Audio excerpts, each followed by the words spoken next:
তরিকত এমন একটা জিনিস যেটা হচ্ছে শরীরের মধ্যে উপরের অংশ হচ্ছে চামড়া, চামড়ার নিচে কি থাকে? গোস্ত থাকে। গোস্তের ভিতরে হাড্ডি, হাড্ডির ভিতরে কিন্তু আর একটা আছে, আছে না নাই? ওই হাড্ডির ভিতরের মগজটা হচ্ছে তরিকতের সার সংক্ষেপ। এই ফ্যান বন্ধ করে, ঠান্ডা লাগে। এই তরিকতের সার সংক্ষেপকে খোঁজার জন্য চামড়ার নিচে গোস্তে যেতে হবে, গোস্তের নিচে হাড্ডিতে যেতে হবে, হাড্ডির নিচে যে এই সার আছে ওই সারের কাছে যেতে হবে। কথা কোন ঠিক ঠিক? আর ওই সারের কাছে যাওয়ার জন্য আমাকে আপনাকে একটা রাস্তায় চলতে হবে। সেই রাস্তার নাম হয়তো কাদিরিয়া তরিকা, না হয় তিস্তিয়া তরিকা, না হয় নকশবন্দিয়া তরিকা, না হয় মুজাদ্দিদিয়া তরিকা সহ আরো অনেক তরিকা আছে।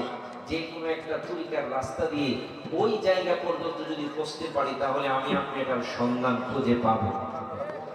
তায়েফের জমিনে একটা মসজিদ আছে, যেহেতু আলোচনা খুব সংক্ষিপ্ত।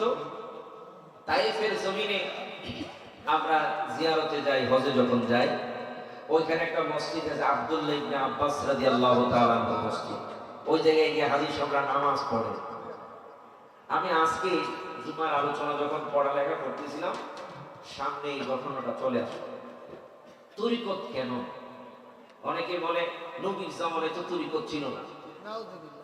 আরে বাবা, তরিকত কোত্থেকে আজকে একটু সংক্ষিপ্তভাবে তুলে ধরুন। আব্দুল্লাহ ইবনে আব্বাস রাদিয়াল্লাহু তাআলা হচ্ছে আমার নবীর চাচাতো ভাই, চাচার ছেলে। কি ছেলে? কথা বলে কি ছেলে? আছে তো ওয়াজ ইনশাআল্লাহ। চাচার ছেলে। আল্লাহর হাবিব সাল্লাল্লাহু আলাইহি ওয়াসাল্লাম যখন ইন্তেকাল করেন, ওই সময় আব্দুল্লাহ ইবনে আব্বাস রাদিয়াল্লাহু তাআলার বয়স 14 বছর। কত বছর? একটা ছেলে সাবালক হওয়ার জন্য, বালেগ হওয়ার জন্য, কি বলে, প্রাপ্তবয়স্ক হওয়ার জন্য শরীয়তের ফায়সাল অনুযায়ী তার বয়স হতে হবে 15 বছর। কত বছর? 15 বছর। তাহলে ওনার বয়স ছিল কত? কথা পায় না। কত? তাহলে বোঝা গেল উনি প্রাপ্তবয়স্ক হয় না। এইরকম অল্প বয়সের মানুষটা আল্লাহর হাবিব সাল্লাল্লাহু আলাইহি ওয়াসাল্লামের জামানায় ছিলেন রাইসুল মুফাসসিরিন। সুবহানাল্লাহ। জবান করে কোন সুবহানাল্লাহ। কোরআনের যিনি তাফসীর করবেন ওনাকে বলা হয় মুফাসসির। নবীজির জামানায় যিনি মুফাসসির উনি হচ্ছেন আব্দুল্লাহ ইবনে আব্বাস রাদিয়াল্লাহু তাআলা।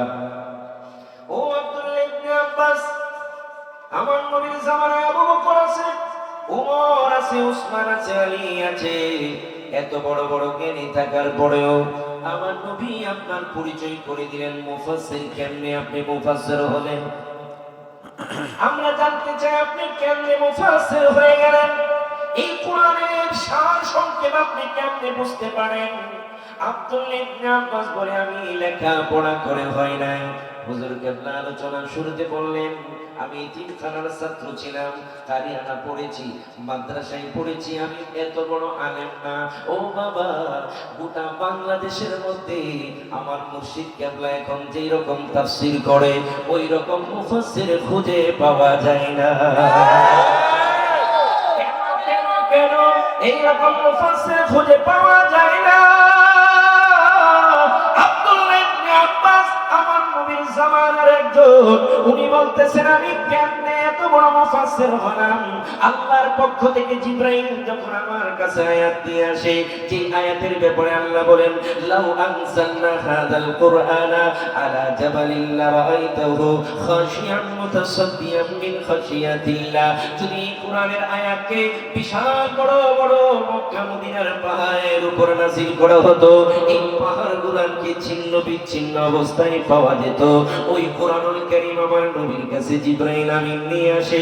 আমার নবীর কাছে যখন জিবরাইল আমিন কোরআনের আয়াত নিয়ে আসে, আমার নবীর সাহাবীরা নবীর নূরানী জবান থেকে যখন কোরআনের আয়াত শুনতে পায়, শোনার পরে এর ব্যাখ্যার জন্য, এটার বিশ্লেষণের জন্য দৌড়ায়া ওই নাবালক ছোট্ট আব্দুল্লাহ ইবনে আব্বাসের কাছে চলে যাইতো।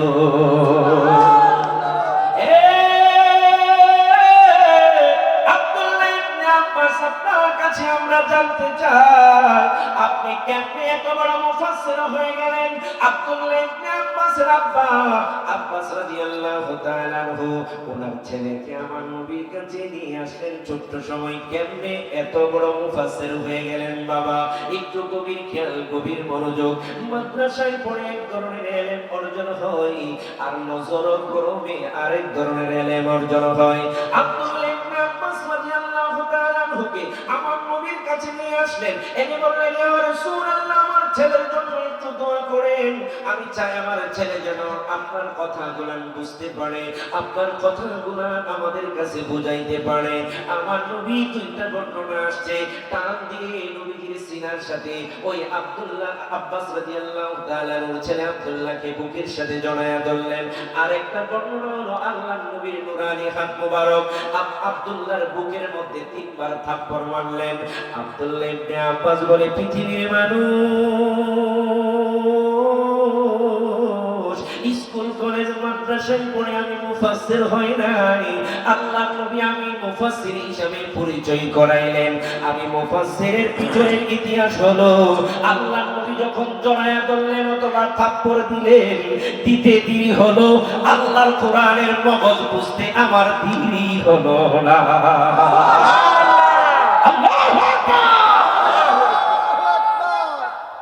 আমাকে যখন জড়ায়া ধরলো অথবা আমার বুকের মধ্যে থাপ্পড় দিল, আমি যদিও না বালক, আমার চাইতে জ্ঞানী যিনি, আমার নবীর সামনে অনেক সাহাবায়ে কেরাম আছে, কিন্তু আমার সিনার মধ্যে কোরআনের এমন নূর পয়দা হয়ে গেল।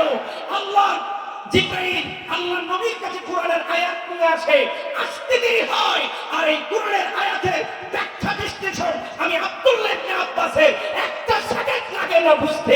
চিৎকার মেরে বল সুবহানাল্লাহ। ওই এলেম খুলে এলেম, ওই এলেম খুলে এলেম, যে এলেমের দ্বারা এই নাবালক আব্দুল্লাহ ইবনে আব্বাস এমন জ্ঞানের অধিকারী হয়ে গেলেন। ওই এলেম পাওয়ার জন্যই হক্কানি ওলি আল্লাহর কাছে যেতে হয়।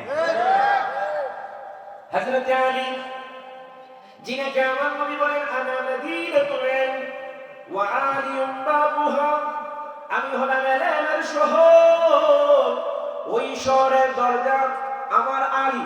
সুবহানাল্লাহ। হযরত আলীকে প্রশ্ন করা হলো, ও আলী, কিভাবে এরকম এলেমের খবর আপনি পেয়ে গেলেন? আল্লাহর নবী আপনাকে এই সংবাদ আপনি কেমনে দিলেন? মদিনাতুল মুনাওয়ারা মসজিদে নববী থেকে 3 কিলোমিটার দূরে একটা কূপ আছে। ওই কূপের নাম হলো বীরে গাছ। যেই কূপের পানি দিয়ে আমার নবী রহমাতাল লিল আলামিন নবীকে গোসল মুবারক দেওয়া হয়েছিল ইন্তেকাল শরীফের পরে। সুবহানাল্লাহ। একটু গভীর খেয়াল, আমি কয়েকটা তথ্য তুলে ধরছি। একটা তথ্য দিলাম, আর একটা তথ্য দিচ্ছি যে আলী সিলসিলা যদি আলী পর্যন্ত না পৌঁছে তরিকত থাকবে না, এলবে বেলায়ত থাকবে না। ওই আলী এত বড় জ্ঞানী করতে হলো যে আলী সম্পর্কে আমার নবী বলেন আনা মাদিনাতুল ইলম, আমি হলাম এলেমের শহর, আর ওই শহরের দরজা আমার আলী। আলী বলেন আমি স্কুল কলেজ মাদ্রাসা ইউনিভার্সিটিতে পড়ে এলেম অর্জন করি নাই। তাহলে আলী আপনি কোথা থেকে এলেম অর্জন করলেন?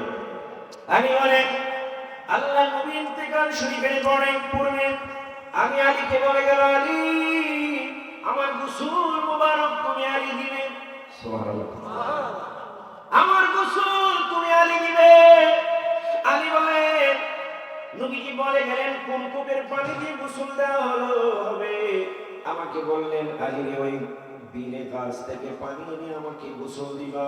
যে বিলে গাছে এখন নবীজি যাই নামাজটা আছে, যে জায়গায় আল্লাহ নবী 40 দিন পর্যন্ত অবস্থান করেছিলেন, নামাজ আদায় করেছিলেন, ওই বিলে গাছের মাঝে হযরত আলী রাদিয়াল্লাহু তাআলা পানি আনলেন। আল্লাহ নবী ইন্তেকাল শরীফের পরে মসজিদে নববীর পাশে যে জায়গায় নবীকে গোসল মোবারক দেওয়া হলো, ওই জায়গাটা এখনো আছে। এখানে এটাকে বাগান বানায় রাখছে। মদিনাতুল মুনাওয়ারার প্রশাসন বাগান বানিয়ে রাখছে। বনি সাবিত গোত্রের লোকেরা এই জায়গার নাম এখনো পর্যন্ত দেওয়া আছে। আল্লাহ নবী রহমাতুল লিল আলামিন নবীর গোসল মুবারক আলী দিলেন। আমার বন্ধু বাবারা ভাইরা, কোন এলেন স্কুল কলেজ মাদ্রাসায় পড়ে আপনি কোন এলেম অর্জন করলেন? আর এটা কোন এলেম? হযরত আলী রাদিয়াল্লাহু তাআলা আনহু আমার নবীর গোসল মুবারক দিলেন। নবীজির গোসল মুবারক আলীর হাতে করালেন। করার পরে হযরত আলী তাকিয়ে দেখেন নবীজির শরীর মুবারক থেকে পানি ঝরে যাচ্ছে, ঝরে গেল। কিন্তু নবীজির চোখ মুবারকের যে এই জায়গাটুকু, এই জায়গার মধ্যে পানি জমে আছে। হযরত আলী চিন্তা করলেন, আমি কেমনে ওই পানি মুবারকটা কাপড় দিয়ে পরিষ্কার করব? আমি কেমনে হাত দিয়ে দূরে সরাইয়া দিব? আমি আলী যখন নবীজির চক্ষু মুবারকের দিকে তাকাইলাম, দেখলাম এই জায়গার মধ্যে নূরের ঝিলিক পানির মধ্যে দিচ্ছে। সুবহানাল্লাহ। আমি আলী ওই পানিটুকু দেখে আর লোভ সামলাতে পারলাম না। মুখ দিয়ে ঠুক লাগাইয়া ওই পানি গুলান চুষে পান করে নিলাম। আলী বলেন, ওই পানি যেই দিন থেকে পান করলাম, ওই দিন থেকে আমি আলী হৃদয় থেকে যা কিছু অনুভব করি, ওই এলেমগুলা আমার হৃদয়ের মধ্যে চলে আসে। আমি আলী ওই দিন থেকে এমন এলেম পেয়ে গেলাম, আমার স্মৃতিশক্তি এমন ভাবে বেড়ে গেল, একটা জিনিস একবার শোনার পরে আমি আলী আর ভুলি না।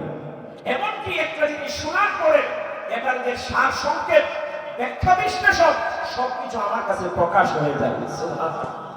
আমার বন্ধু বাবারা ভাইয়া, আলোচনা লম্বা করছেন, এইরকম একটা নয় অনেকগুলো দলিল আপনাদের সামনে তুলে ধরতে পারবো। এটা কোন এলেম আলী? এটা কোন এলেম আব্দুল্লাহ ইবনে আব্বাস? এই এলেমের নামই হচ্ছে তরিকতের জগতের এলেম। ওই এলেম যার মধ্যে হয়ে যায়, সে তার মধ্যে এলমে লাদুনি পয়দা হয়ে যায়। এলমে লাদুনি তার মধ্যে পয়দা হয়ে যায়, তার স্কুল কলেজ মাদ্রাসায় পড়তে হয় না।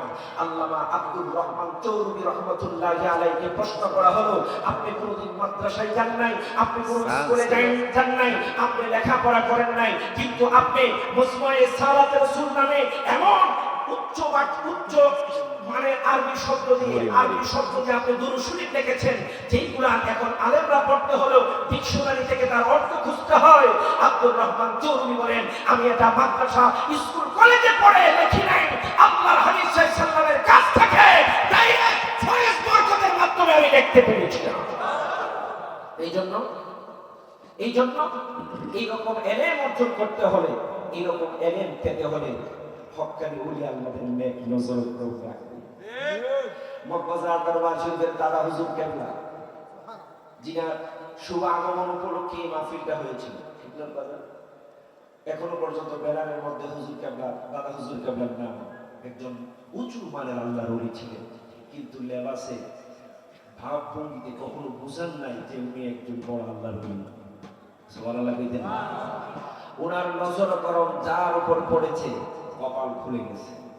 আপনাদের এই আত্রা এলাকা আমার মহান মুর্শিদ কেবলা, যদিও আপনাদের এলাকার সন্তান, কিন্তু মগবাজার দাদা হুজুর কেবলার এমন নজর, এমন মায়ার নজর ওনার উপরে পড়েছে, যেই মায়ার নজরের কারণে হুজুর কেবলা আজকে গোটা বাংলাদেশের তাফসীর করেন।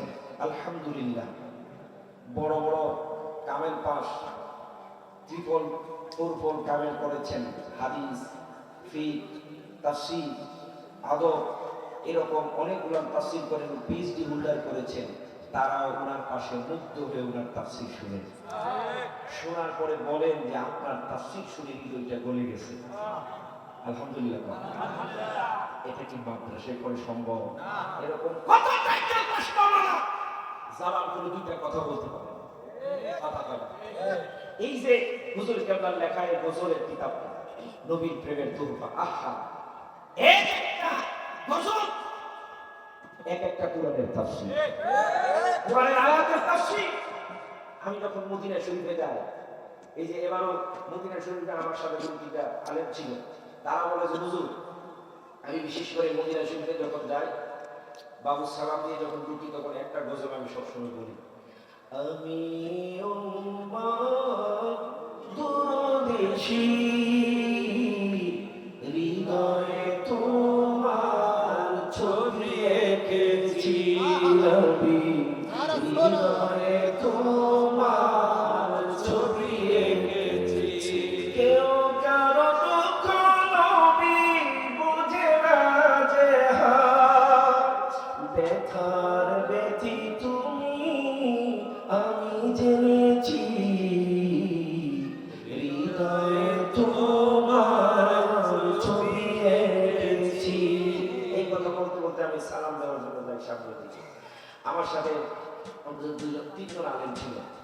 তিনটা আলেমী, তারা এক দরবারে অন্য দরবারে মুরিদ। তারা বলছে যে হুজুর, মদিনা শরীফ আসার পরে বুঝতেছি হুজুরের আশিকি হুজুরের গজল সবসময় বলি, কিন্তু মদিনা শরীফে আসার পরে বুঝতেছি এক একটা গজল যে কত ডাইরেক্ট 100 ডলার গজল। আমার বিশ্বাস, ওনারা বলতেছে আমার বিশ্বাস, ওনার এক একটা গজল আপনার নবী সাল্লাল্লাহু আলাইহি ওয়াসাল্লামের সাথে কথা বলে বলে লিখেছেন। আপনার হয় সম্ভব না এরকম লেখা। মদিনা শরীফে গেলে বোঝা যায় আমার মাজারের এক একটা গজল কেমন গজল। এই কোরআনুল কারীমের গোটা কোরআনের তাফসীর হুজুর কেবলা ইনশাআল্লাহ এই গজলগুলা আমি হুজুর কেবলাকে বলেছিলাম বাৎসরিক মাহফিলে এবং ইয়াতে বলছিলাম যে কবি নজরুলের উপন্যাস বই আজকে ইউনিভার্সিটিতে পাঠ্য। ইনশাআল্লাহ বাজান আপনার এই গজল নিয়ে ইউনিভার্সিটিতে, ঢাকা ইউনিভার্সিটিতে সহ বড় বড় ইউনিভার্সিটিতে আপনার এই গজলের কিতাবের উপরে পিএইচডি হবে ইনশাআল্লাহ। কারণ হুজুর কেবলার এক একটা গজলের ভিতরে অনেক গভীরতা আছে, কোরআনের অনেক ব্যাখ্যা বিশ্লেষণ আছে। এটা শরীয়তপুরের এলাকার জন্য গর্ব, কথা বল ঠিক কিনা? আমরা যারা হুজুর কেবলার কাছে বায়াত গ্রহণ করেছি, আমাদের জন্য একটা নিয়ামত। একটু মুড়ি খাইতেছি, বেশি মনে করেন। এটা আমাদের জন্য বিশাল বড় নিয়ামত। আমরা এই নিয়ামতকে আল্লাহর কাছে সবসময় দোয়া করতে হবে। আমি মক্কা মদিনায় গেলে একটা দোয়াই করি সবসময়, আল্লাহ আমার মুর্শিদ কেবলার হায়াতের মধ্যে তুমি খিজির হায়াত দান করো। দীর্ঘদিন পর্যন্ত যেন আমাদের মাথার উপরে আমাদের মুর্শিদ কেবলা থাকেন। কারণ এই নিয়ামত যেদিন চলে যাবে সেদিন বুঝবো কি হারাইছি, এখন বুঝি না। যেদিন চলে যাবে সেদিন বুঝবো কি হারিয়েছি। সেই জন্য আমি আলোচনা লম্বা করব না। আমাদের ইয়া নাই কেন? দুইটা তথ্য আপনাদের সামনে দিয়ে গেলাম যে এনের পত্রিকা এবং দুইজন সাহাবী থেকে আপনাদের কাছে দিয়ে গেলাম জলিলুল কদর সাহাবী, তাদের কাছ থেকে সম্মানিত উপস্থিতি। ওই এলেমে কথা কোন ঠিক কিনা? আরো জোরে কোন ঠিক কিনা? এই এলেম পেতে হলে হক্কানি উলি আল্লাহদের নেক নজর করণ লাগবে। হক্কানি উলি আল্লাহদের কাছে যেতে হবে, ওনাদের দেখানো পথ মতে সামনে আগাতে হবে। আল্লাহ যেন আমাদের সকলকে সেই পুরস্কার দান করে, সে অনুযায়ী নিজের জীবনকে পরিচালনা করার তৌফিক দান করে। জবান খুলে বলুন আল্লাহুম্মা আমিন। এই মাহফিল শরীয়তপুরবাসীর জন্য একটি নিয়ামত। আজকে যে বাস্তব একটি কারামত আমাদের সামনে প্রকাশ। আবহাওয়া অফিস বলছে 3 দিন পর্যন্ত বৃষ্টি থামবে না। এর মাঝে গতকালকে তো আমরা ভাবছিলাম যে বৃষ্টির কারণে আজকে সকালেও বৃষ্টির কারণে আজকে সকালে কিন্তু বৃষ্টি হয়েছে ঢাকায়। বৃষ্টির কারণে ভাবছিলাম যে মাহফিল হবেই না। হুজুর কাল্লা বলতেছে বললেন মাদ্রাসা বারান্দাত করে ফেলবে। আল্লাহ কয় যে না, যে নবীর প্রেমের বাগান সাজাইছো, মাদ্রাসার বারান্দায় করার দরকার নাই, আমি সেই ব্যবস্থা করে দিচ্ছি। জবান করে বলল সুবহানাল্লাহ।